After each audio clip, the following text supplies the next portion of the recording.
Je disais, le professeur Raoult soutient votre démarche du Front populaire. Et vous soutenez à fond aussi Didier Raoult dans sa démarche, aussi dans ses mises en cause qui sont importantes et graves même du Conseil scientifique. On a eu une longue conversation d'épistémologie, c'est-à-dire de philosophie des sciences, c'est-à-dire comment se constitue un savoir.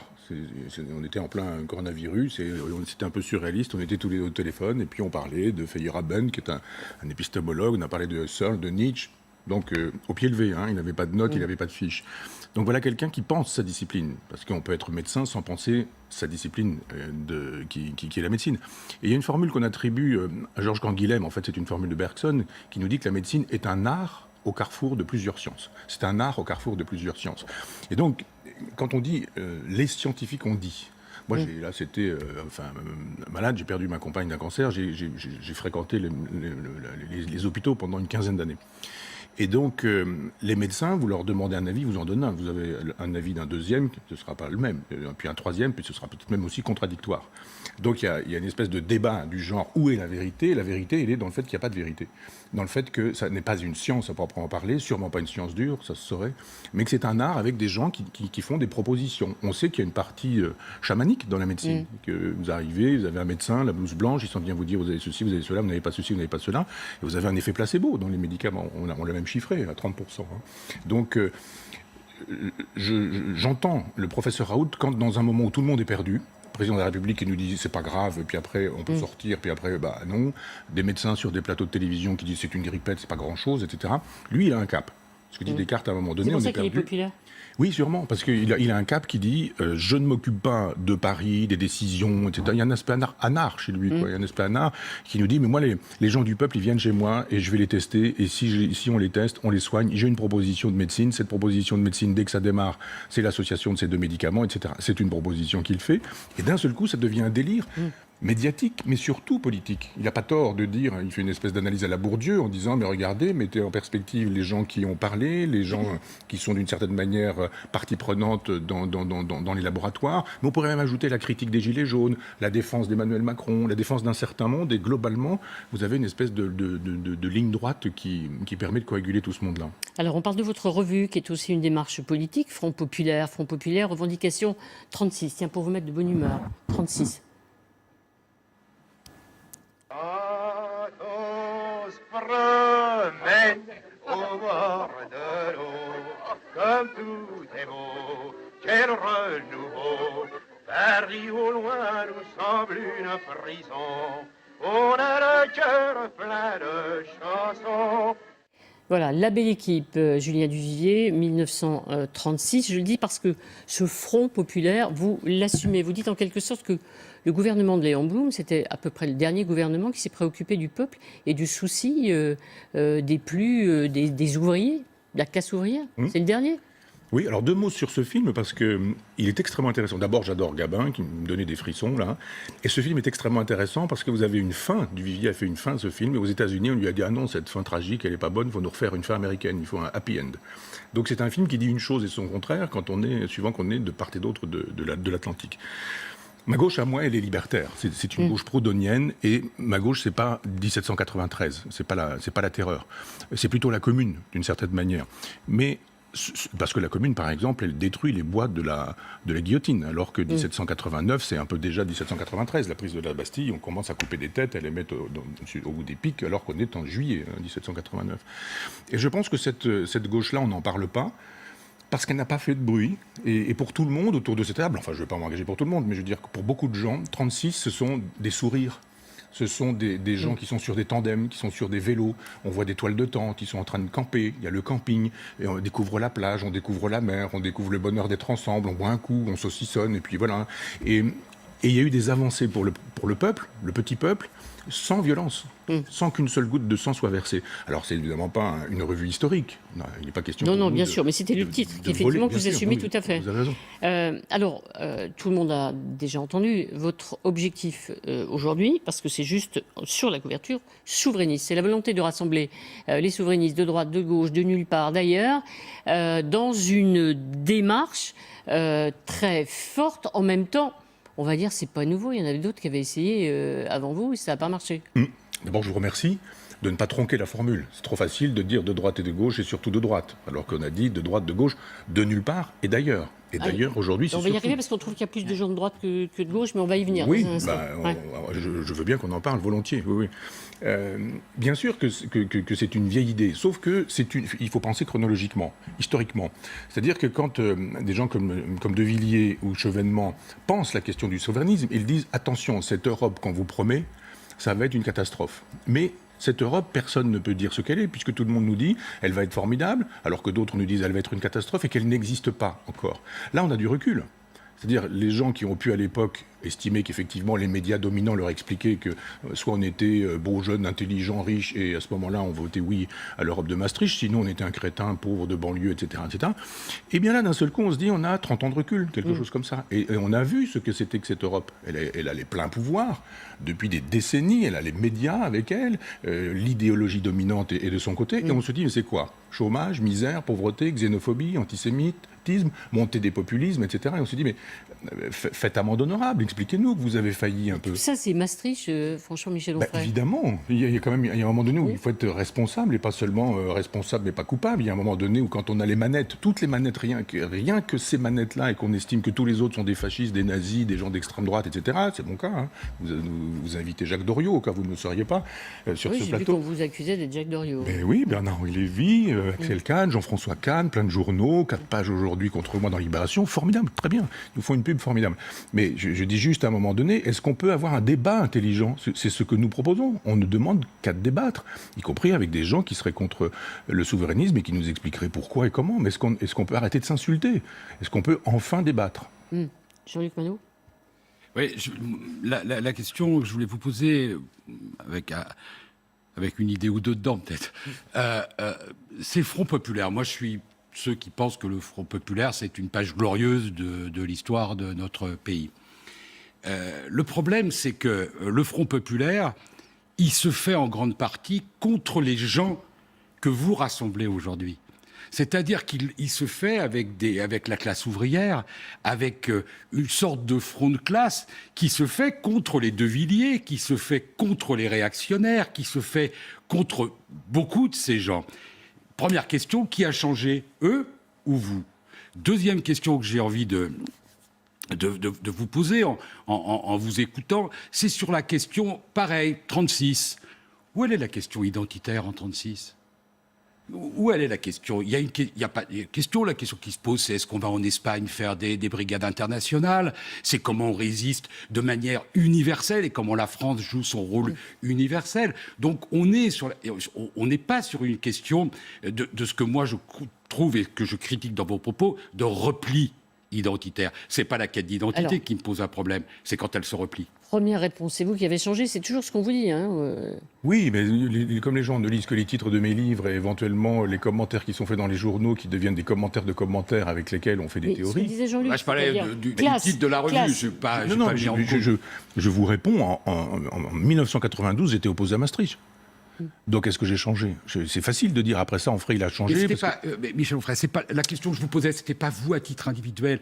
Je voulais dire, dans la sphère politique, qui a changé ? Est-ce qu'il y a un mouvement de cette droite qui est devenue souvent très rude, qui est devenue très fréquentable, parce que finalement, ou alors les items ont changé, et la question, c'est plus la droite, la gauche, c'est plus un affrontement, il n'y a plus de lutte de classe, il n'y a plus ce qui est porteur ce qui est signifié en 36. Est-ce qu'il y a une question au-dessus et qu'il y a un démon, Maastricht, qui nécessite que, toute valeur confondue, on rassemble tout ce beau monde ? Non, mais évidemment que tout le monde a changé, la gauche aussi. Je veux dire que moi, j'ai voté pour Mitterrand en 81, et je vous dirais que ces idées de 1980, je les défends encore. Simplement, Mitterrand en 83, il les défend plus. C'est ça le problème. C'est-à-dire que tous ces socialistes qui nous ont dit... Moi, j'ai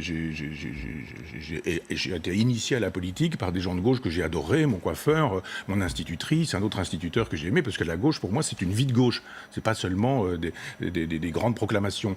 Et quand en 80, j'ai voté pour Mitterrand, j'étais jeune. On m'a dit, mais Mitterrand, la Francisque, la cagoule, etc., l'Algérie française, etc. Je dis, ouais, d'accord, mais c'est des vieux, quoi. Ils nous racontent des trucs, et puis j'étais pas au courant. Et puis après, bon, j'ai vu, 83, vous vous en souvenez, cette fameuse parenthèse ouverte, jamais fermée, Qui peut penser que, quand Mitterrand ouvre cette parenthèse, il reste un homme de gauche ?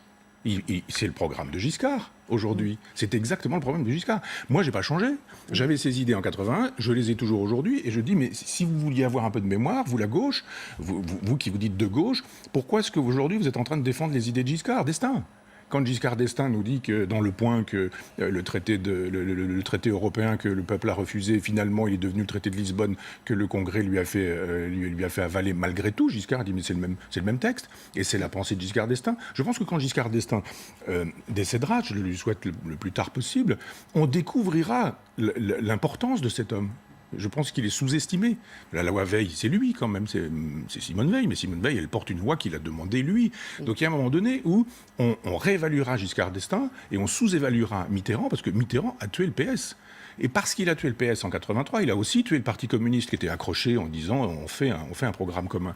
Plein de gens aujourd'hui, parce qu'on fait des réunions, parce qu'on dit extrême droite, etc., mais tous les gens qu'on rencontre des fiscalistes, des économistes, des commissaires de police, des banquiers. On était hier avec un responsable quasi planétaire d'un secteur informatique. Mais ce ne sont pas des gens d'extrême droite. Est-ce que vous êtes dans une logique ? Ce que je veux dire, c'est que dans ce que vous faites, il y a une initiative. Ça, c'est inédit. D'accord ? Mais en fait, l'histoire de ce rassemblement-là, il est dans l'histoire depuis longtemps. Alors on l'appelle, quand on y est très hostile, rouge-brun. On l'a appelé... je pensais quand je vous lisais, je pensais à Buisson. Buisson, il a dit, dans une assez jolie formule, il a dit ce qui peut faire une majorité demain, c'est les gens qui vont à l'église en province le dimanche et les gens qui sont à l'enterrement de Johnny Hallyday. Bon, ça, il y a un projet de front de classe, comme on disait jadis, avec des guillemets. Donc, qu'est-ce qu'il y a de nouveau, en fait ? Vous espérez juste faire ce rassemblement, appelons-le comme on veut. Et franchement, il y a un peu de rouge, mais il y a beaucoup de brun dans votre affaire quand même. Vous essayez de faire ce rassemblement-là, ou alors il y a quelque chose de différent qui nous aurait échappé ? Je ne sais pas comment vous pouvez oser dire qu'il y a des bruns, là. C'est un négationnisme terrible. Cette façon de dire... Brun, vous savez ce que c'est ? Moi, mon père, un jour, ma mère lui a offert une chemise noire. Mon père a dit, je ne porterai jamais une chemise noire. Il était né en 21, il savait que chemise noire, fascisme, etc. Faisons un peu d'histoire, tout de même. Faisons un peu d'histoire. Qui sont ces bruns dont vous parlez ? Je veux bien que vous n'aimiez pas Philippe de Villiers, par exemple, mais Philippe de Villiers, c'est un républicain. J'ai pas dit qu'il n'ait pas dit ça. Alors, qui sont les bruns dont vous parlez ? Quand vous parlez des bruns... Non, mais attendez, c'est grave, c'est même insultant, les bruns. Les bruns, ce sont les fascistes. Ce sont les fascistes. Où sont les fascistes ? Suis-je un fasciste ? Parce que, attendez, quand vous parlez des rouges-bruns, voilà, les rouges-bruns, non, mais faisons... mais faisons faisons un peu d'histoire. Mon problème, c'est de savoir si vous êtes alliés avec des gens dont les thèses ne sont pas des thèses républicaines, qui sont dans une quête identitaire au-dessus de tout et qui font injonction de choisir entre être français et être juif, entre être français et être basque, entre être français et aimer l'Europe. D'un mot, la phrase terrible, vous voyez, si on veut parler de slogan fasciste, la phrase terrible sur les gens qui aiment la France et ceux qui ne l'aiment pas, avec comme division ça, c'est quand même un slogan qui a existé, qui était la France, vous l'aimez ou vous la quittez. Ça rappelle beaucoup ça. On va regarder cette phrase, effectivement, qui est écrite. Mais je n'ai pas dit que vous étiez fasciste, je n'ai pas parlé... On laisse répondre Michel Onfray. Les gens comprennent ce qui est dit. On n'a pas besoin de dire qu'on a traité quelqu'un de rouge-brun, puis après de dire qu'il n'était pas, c'était pas ça, mais que quand même, il défend des thèses qui ont déjà été défendues par des gens qui restent vrais. Non mais attendez, je réponds à votre question. On laisse répondre Michel Onfray. Je réponds à des trucs que j'ai dit, par exemple, si c'est ça l'ambition. L'expression rouge-brun n'a pas été utilisée par moi, mais par vous. Oui, exact. Permettez... historiquement quelque chose qui avait été beaucoup dit, et j'ai dit de manière hostile. Alors, les rouges-bruns, ça s'appelle les communistes quand ils sont dans la logique du pacte germano-soviétique. C'est ça, les rouges-bruns. Ribbentrop-Molotov, le pacte qui dure 2 ans et qui fait que les communistes français ne sont pas dans la résistance mais dans la collaboration, ce sont eux, les rouges-bruns. Donc quand Bernard-Henri Lévy dit que je suis Jacques Doriot, moi j'ai jamais été communiste. J'ai jamais été communiste. Ce type qui part du communisme et qui arrive à porter l'uniforme de la LVF sur le front russe, c'est moi. Moi, j'ai jamais été communiste, j'ai pas porté de... Ben non, mais c'est vous qui parlez de rouge-brun, c'est insultant. C'est insultant. Mais parlons plutôt... Parlons plutôt... Non, mais parlons plutôt... Vous ne voulez pas y répondre, vous répondez je à suis Bernard-Henri Lévy. Je suis en train de vous nous répondre. expliquez ce que vous n'êtes pas. Je vous demande qu'est-ce que vous êtes. Mais vous êtes en train de défendre des idées de Bernard-Henri Lévy. Quand j'attaque BHL, c'est vous que j'attaque aussi, je peux le faire, franchement. Allez. Mes idées sont effectivement qu'il y a un double partage. Oui, la droite et la gauche, ça existe toujours. Oui, je suis de gauche, n'en déplaise aux gens qui défendent les idées de Giscard en pensant qu'ils sont de gauche. Bon, eh bien, si Libé croit que c'est un journal de gauche, libre à eux de croire que, en louant l'utérus des femmes, on est un homme de gauche. Moi, je ne crois pas. Je ne crois pas que Léon Blum ou que Jean Jaurès, voire François Mitterrand, auraient accepté qu'on puisse prostituer le ventre des femmes en estimant que c'est un grand progrès de gauche. Permettez-moi, dans ces cas-là, de ne pas être de gauche. Et permettez-moi, pour le coup, que quand des gens disent non, on ne marchandise pas le corps des femmes, je puisse dire, moi, je suis d'accord avec ça. Oui, mais ce sont des gens de droite, ils vont à la messe le dimanche, donc ça sent pas le truc brun, etc. Je dis, je m'en fous, moi. Je m'en fous. Si quelqu'un me dit, on ne prostitue pas le ventre des femmes, je ne veux pas savoir s'il est de droite ou de gauche. Voilà, je trouve que la question de la vérité, elle est en jeu ici. C'est plus la droite. Vous preniez tout à l'heure, vous me disiez que sur les termes, il y avait des choses que vous trouviez insultantes. Pour les femmes qui demandent la PMA, on peut être d'accord ou pas d'accord avec ça, ou de la GPA. Vous trouvez pas celles qui demandent ça, vous trouvez pas que c'est un peu insultant de dire qu'elles sont militantes de la prostitution? C'est vous qui êtes insultant. Je n'ai pas parlé de la PMA, j'ai parlé de la GPA. Excusez-moi, c'est pas exactement la même chose. Mais même sur la GPA. Non, donc, pas même. est-ce que sur la GPA, quelqu'un qui défend la GPA est militant de la prostitution? Et soyons quand même clairs sur ce sujet-là. Est-ce que c'est attendez, c'est difficile. C'est difficile. Vous me posez des questions. Non, mais vous me posez des questions, vous m'interdisez d'y répondre. Ça devient compliqué. Je vous parlais des rouges-bruns, je vous réponds sur les rouges-bruns, vous me dites c'est pas le sujet. Bon, d'accord. Je vous parle de la gestation pour autrui, vous me parlez de la procréation médicalement assistée en me disant que j'ai dit la même chose sur les deux sujets. Mais arrêtez, j'ai pas parlé de la procréation médicalement assistée. Et je suis pour, si c'est ça que vous voulez savoir. Quand je vous dis que la gestation pour autrui, c'est-à-dire la possibilité de dire à quelqu'un vous portez mon enfant, vous me le donnez, je vous le paye, je dis ça ne peut pas être une idée de gauche. C'est tout ce que je dis. Donc j'ai pas fini la réponse à votre première question, vous disant qu'il y avait effectivement une ligne de fracture entre droite et gauche, mais il y a aussi une ligne de fracture entre souverainistes et les gens qui ne sont pas souverainistes. Qu'est-ce qu'un souverainiste? C'est une méthode. On peut reprendre une phrase, pardon, de vous interrompre, Michel Onfray, une citation effectivement qui revient à ce que disait un peu Jean-Luc tout à l'heure. Le problème n'est plus d'opposer ceux qui votent à droite et ceux qui votent à gauche, mais ceux qui croient à la France et ceux qui n'y croient plus. Oui. C'est vrai que ça ressemble fortement à un slogan qu'on retrouve au Rassemblement national. Quand elle s'oppose à Emmanuel Macron. Là, je découvre la phrase croix. Tout à l'heure, vous avez dit aime. Oui, c'est vrai. Ça fait des approximations. À chaque fois que vous me faites une remarque, c'est une approximation. Qui croient à la France et ceux qui n'y croient plus. Oui. On se dit, tiens, ça teinte aux oreilles, c'est Marine Le Pen face à Emmanuel Macron. Et quand Marine Le Pen dit, par exemple, que le général de Gaulle a été l'honneur de la France le 18 juin, par exemple, qu'est-ce que je dois dire? Que le soleil se lève ou qu'il pleut, on ne va pas dire le contraire. Donc, moi, ma mesure, c'est pas Marine Le Pen. Excusez-moi. Je me réveille pas le matin, je suis pas abonné à ses comptes Twitter pour savoir ce qu'elle dit, pour savoir ce que je dois penser, puisque si elle dit une chose, je dois penser le contraire pour pouvoir avoir le droit. Mais vous avez, alors disons les choses, vous tentez de rassembler comme elle, à côté d'elle, face à Emmanuel Macron. Si vraiment je roulais pour Marine Le Pen, j'aurais pas besoin de faire tout ce que je fais, de me prendre tout ce que je me prends sur la figure. Il me suffirait juste de dire, je suis un grand garçon, si je voulais le dire, je le dirais. On m'a assez insulté, je pourrais très bien dire, aujourd'hui, je m'engage au Rassemblement national et je défends Marine Le Pen. Je ne le dis pas. Je ne le dis pas. Si je propose quelque chose à côté, en faisant des références qui ne sont pas celles de Marine Le Pen, qui d'ailleurs a des références très changeantes, suivant les années, suivant les décennies, je souhaiterais qu'on arrête, à chaque fois qu'on m'invite, de me dire « Alors Marine LePen, vous en êtes où ?» On ne s'est jamais parlé, on ne s'est jamais rencontré, on n'a aucune relation. Je ne vous ai pas dit ça. Je dis que ça ressemble au combat de Marine Le Pen, évidemment, face à Emmanuel Macron, et vous vous situez sur une ligne parallèle. Alors pourquoi vous ne me dites pas « Ça rappelle un peu le général de Gaulle » ? Oui, peut-être le général de Gaulle, parce que vous êtes pour une Europe des peuples, des États, et pas pour une Europe intégrée comme le général de Gaulle. Voilà. C'est ça que vous dites. Voilà, on est d'accord. Mais c'est quand même étonnant. C'est-à-dire qu'à chaque fois qu'on pourrait valoriser mon propos en disant « Ah, vous restaurez quand même la pensée du général de Gaulle sur ce sujet-là », on considère qu'il vaut mieux dire « Mais comme Marine Le Pen, vous pensez que… » Mais moi, je pense qu'effectivement, je n'ai rien à faire que les gens soient homosexuels, transsexuels, gays, lesbiens, je ne sais quoi. Je n'ai rien à faire du fait qu'ils soient blancs, jaunes, noirs, etc. Qu'ils soient catholiques, musulmans, pratiquants, etc. Je n'ai rien à faire avec ça. C'est pas mon propos. Je suis pas un communautariste. Le républicain libertaire que je suis dit, est-ce que vous avez envie de croire au projet français ? croire. On peut même s'entendre sur aimer ou pas aimer, je veux bien, c'est une seconde Croire au question. projet français. Mais est-ce que vous avez envie de dire, on a envie de fabriquer quelque chose avec la France? C'est un pays avec une tradition, avec une culture, avec une gastronomie, avec une façon d'être, des paysages, avec une langue, avec une subtilité particulière. Quand on fait de la philo allemande, c'est pas la philosophie grecque, qui n'est pas la philosophie française, qui n'est pas la philosophie empirique anglo-saxonne. Donc il y a une existence de la France, avez-vous envie d'en être, oui ou non? C'est tout.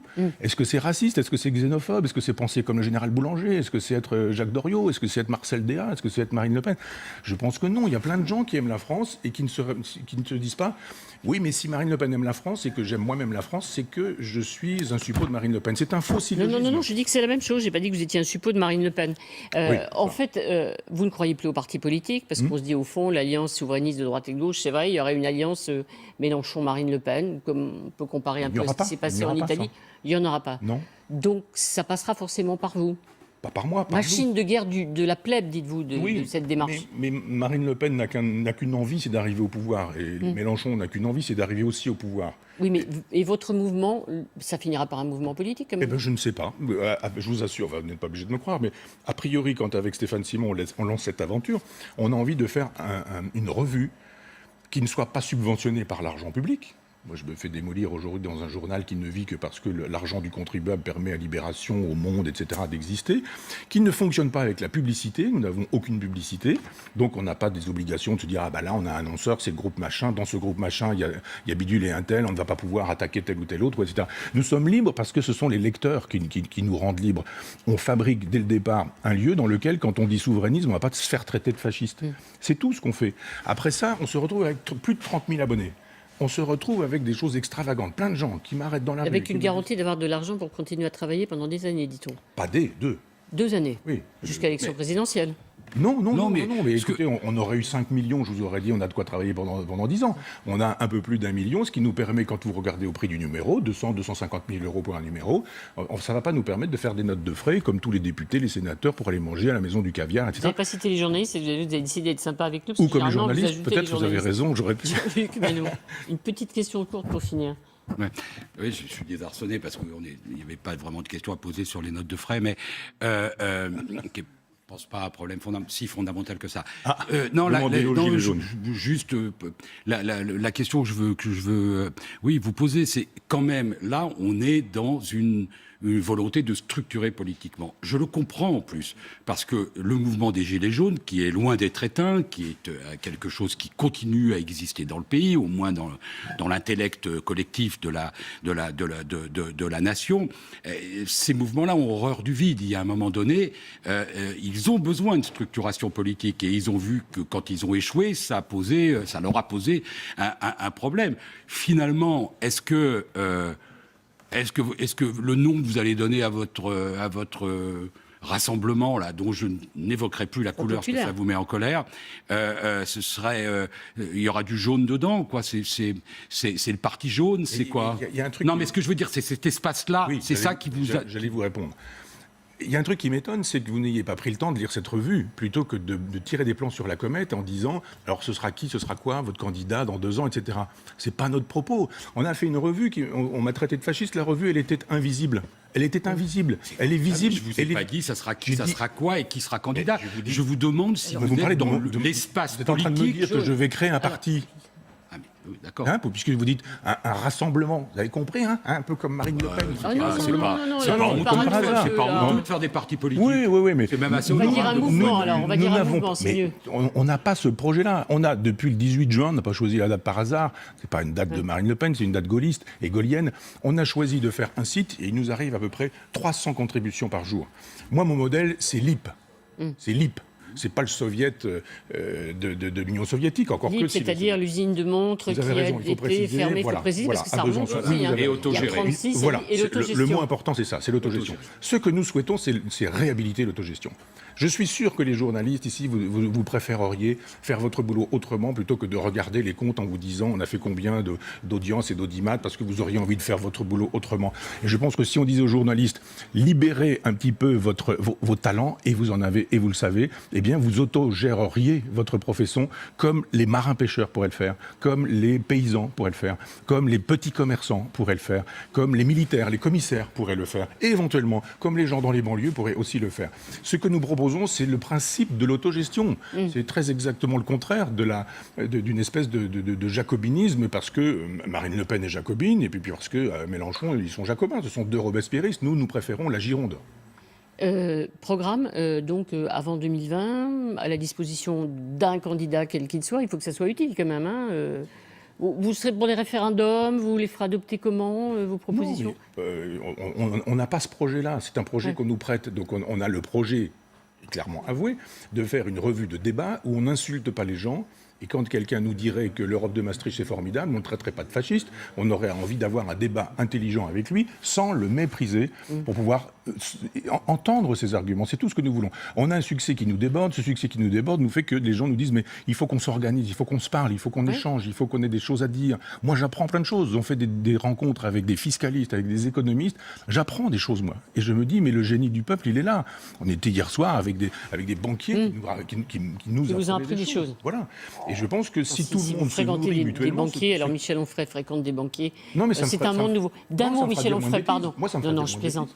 D'un mot, il y aura un monde d'après. On s'interroge théoriquement à cette heure-là. Il y aura un monde d'après. Il est déjà là, le monde Il d'après. est déjà là. Il est déjà là, le monde d'après, vous avez bien vu. Moi, je ne peux pas être anticapitaliste, puisque je dis que le capitalisme, c'est la forme de la production depuis qu'il y a de la rareté, depuis les coquillages magnifiques de la préhistoire jusqu'à aujourd'hui. Donc le capitalisme est en train de dire, faisons de cette épidémie de quoi revendre des produits, de quoi placer des produits. Donc évidemment, le monde d'après, il est là. Et d'ailleurs, je dois dire que le monde d'après, il était déjà un peu là avant. Merci beaucoup, Michel Onfray.